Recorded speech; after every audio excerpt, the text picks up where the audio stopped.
অযত্ন, অবহেলা ও রক্ষণাবেক্ষণের অভাবে পর্যটক শূন্য দ্বিতীয় সুন্দরবন খ্যাত বরগুনার ট্যাংরাগিরি সংরক্ষিত বনের ইকো পার্ক।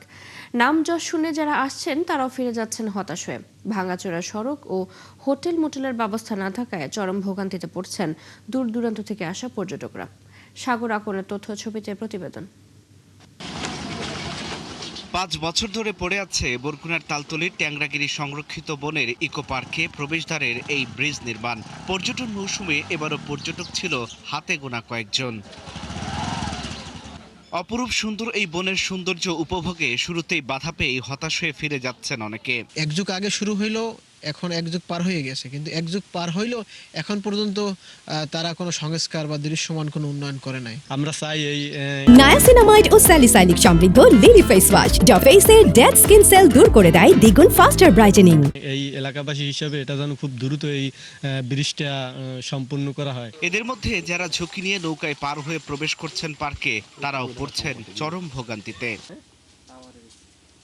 হরিণ ও কুমির ঘেরা সড়কে দীর্ঘদিন কোনো সংস্কার ও মেরামত না করায় এখন চলাচল অনুপযোগী। অন্যদিকে ম্যানগ্রোভ বনের মধ্য দিয়ে সমুদ্র সৈকত পর্যন্ত প্রায় ৪ কিলোমিটার পথের সবকটি কালভার্ট ও ব্রিজ ভেঙে পড়ে আছে খালে। আমাদের রাস্তা থেকে চলাচল করতে অনেক সমস্যা হয়েছে।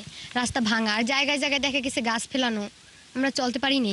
সমস্যা এই রাস্তাঘাট ভালো নেই, তারপর বসার কোনো জায়গা নেই, ঠিকঠাক মতো ওয়াশরুমের কোনো ব্যবস্থা নেই। একসময় পর্যটকে মুখর এই ইকো পার্ক এখন পর্যটক শূন্য। মেরামতের অভাবে অকেজো হয়ে আছে নলকূপ, বিশ্রামাগার ও শৌচাগারগুলো। দূর দূরান্ত থেকে আসা পর্যটকদের জন্য নেই কোনো হোটেল মোটেল। দেখতে খুবই ভালো লাগে, কিন্তু বিষয় হলো যোগাযোগের খুবই বেহাল অবস্থা। হাঁটতে গেলে দেখা যায় হাঁটাও ঠিক মতো যায় না। এখন মূলত এই রাস্তাটা একেবারে ব্রিজ পর্যন্ত করা উচিত, আর এইটা মূলত কার্পেটিং হলে বেশি ভালো হয়। একটু বড় প্রশস্ত রাস্তা হবে যেন মানুষ ব্রিজ পর্যন্ত যেতে পারে পর্যটকরা। এদিকে পর্যটক ধরে রাখতে দ্রুত সময়ের মধ্যে সংস্কার ও নতুন পর্যটক আনতে ব্যাপক প্রচারণার আশ্বাস দিলেন উপজেলা নির্বাহী কর্মকর্তা। আমাদের প্রথম কনসার্ন হচ্ছে বা আমাদের প্রায়োরিটি হচ্ছে যে আমরা ওই পাশে একদম বিচ পর্যন্ত রাস্তাটা আমরা পাকা করে ফেলবো, এবং একই সাথে ওখানে কিছু স্থাপনাগুলো আছে বা ধাপে ধাপে সবগুলি আমরা ইনশাল্লাহ নতুন করে স্থাপন করার ব্যবস্থা নিই। সি বিচ, সূর্যোদয় ও সূর্যাস্ত, প্রাকৃতিক বন ও বন্যপ্রাণী সবকিছু একই সাথে দেখা যায় শুধুমাত্র এই পর্যটন কেন্দ্রে।